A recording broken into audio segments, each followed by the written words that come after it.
بسم اللہ والصلاۃ والسلام علی رسول اللہ۔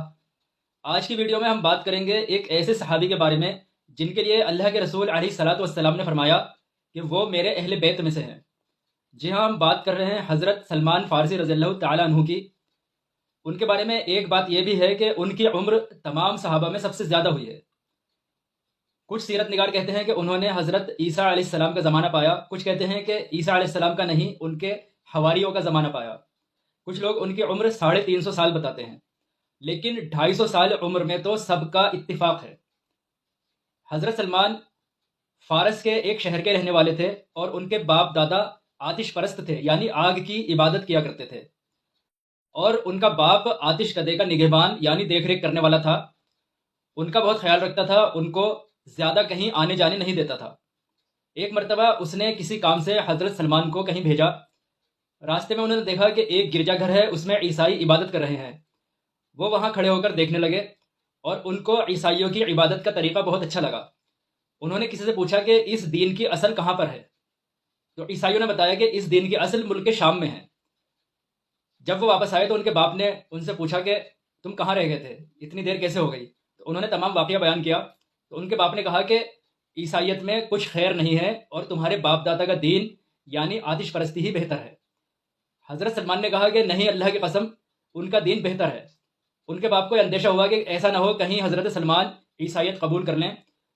اس نے ان کے پاؤں میں بیڑیاں ڈال دی۔ ادھر حضرت سلمان نے خفیہ طور پر عیسائیوں سے کہلا بھیجا کہ اگر ملک شام جانے والا کوئی قافلہ تیار ہو تو مجھے اطلاع کر دینا۔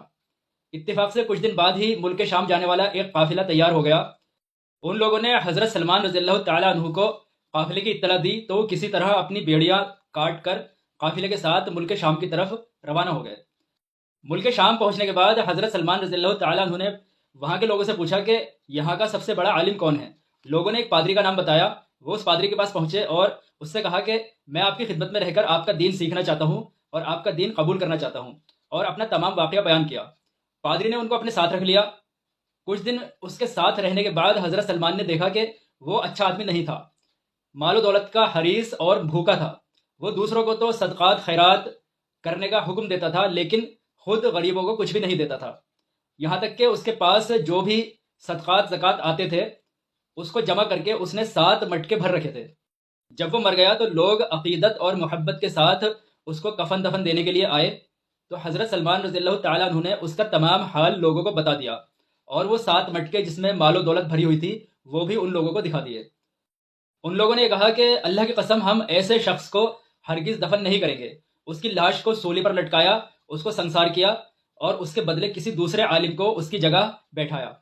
حضرت سلمان رضی اللہ تعالیٰ عنہ کہتے ہیں کہ میں نے اس عالم سے بڑھ کر آخرت کا طلبگار، عبادت گزار، دنیا سے بے رغبت رہنے والا اور نیک آدمی کسی کو نہیں دیکھا۔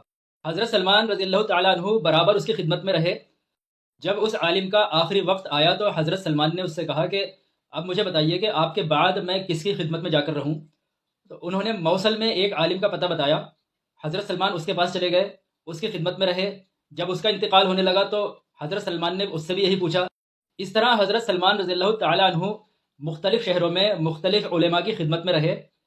آخر میں شہر عموریہ میں جس عالم کی خدمت میں وہ رہے، جب اس کا انتقال ہونے لگا تو انہوں نے اس سے بھی یہی پوچھا کہ میں فلاں فلاں عالم کی خدمت میں رہا، اب بتائیے آپ کے بعد میں کس کے پاس جاؤں؟ اس نے کہا کہ اس وقت دنیا میں کوئی عالم ایسا نہیں ہے جو صحیح راستے پر ہو، لیکن ایک نبی کے ظہور کا زمانہ قریب آ چکا ہے جو دین ابراہیمی پر ہوں گے، عرب کی سرزمین میں ظہور فرمائیں گے، اور ایک نخلستانی مقام یعنی جہاں کھجور کے باغات زیادہ ہوں گے اس مقام کی طرف ہجرت کریں گے۔ اگر تمہارے لیے وہاں پہنچنا ممکن ہو تو ان کی خدمت میں ضرور پہنچنا۔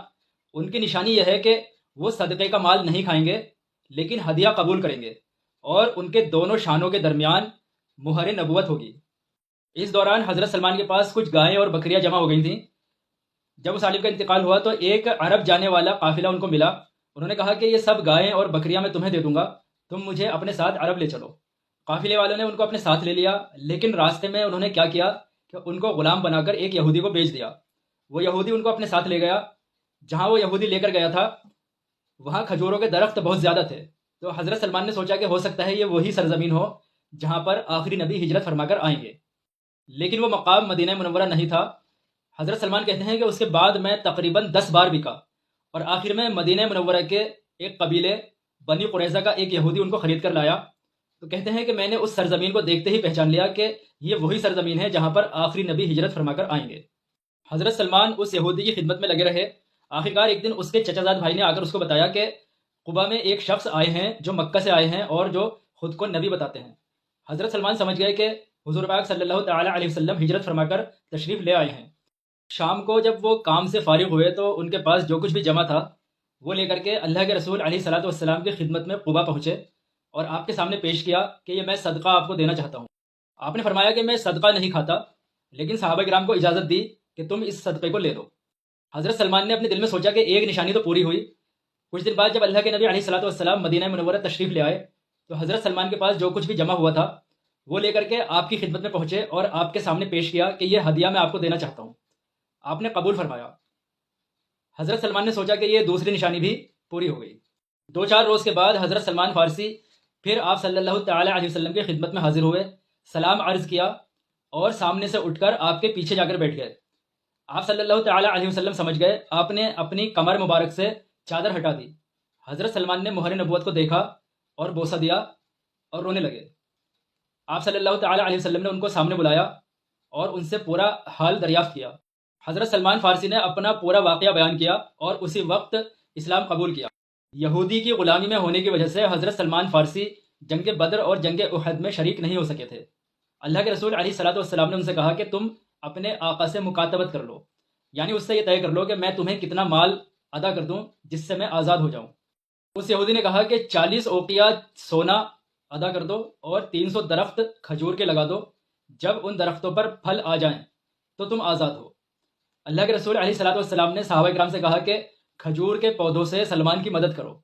صحابہ کرام نے کسی نے 30، کسی نے 40، کسی نے 20، اس طرح سے 300 پودے ان کے لیے جمع کر دیے۔ اللہ کے رسول علیہ صلاۃ والسلام نے اپنے دست مبارک سے ان پودوں کو لگایا۔ 1 سال نہ بیتنے پایا تھا کہ سب کے سب پودوں میں پھل آ گیا اور کوئی بھی پودا ایسا نہیں تھا جو خشک ہو گیا ہو۔ پھر اللہ کے رسول علیہ صلاۃ والسلام کی خدمت میں کچھ سونا آیا تو آپ نے حضرت سلمان کو بلایا اور ان کو سونے دے کر کہا کہ اس سے اپنے آقا کا قرض ادا کر دو۔ حضرت سلمان نے کہا کہ یا رسول اللہ یہ تو بہت تھوڑا ہے۔ آپ نے کہا لے جاؤ، اللہ تعالیٰ اس سے ہی تمہارا قرض ادا کرے گا۔ وہ لے گئے، اس کو تولا تو پورا 40 اوقیہ سونا نکلا۔ وہ سونا اپنے آقا کو، یہودی کو دے کر حضرت سلمان فارسی رضی اللہ تعالیٰ عنہ آزاد ہو گئے۔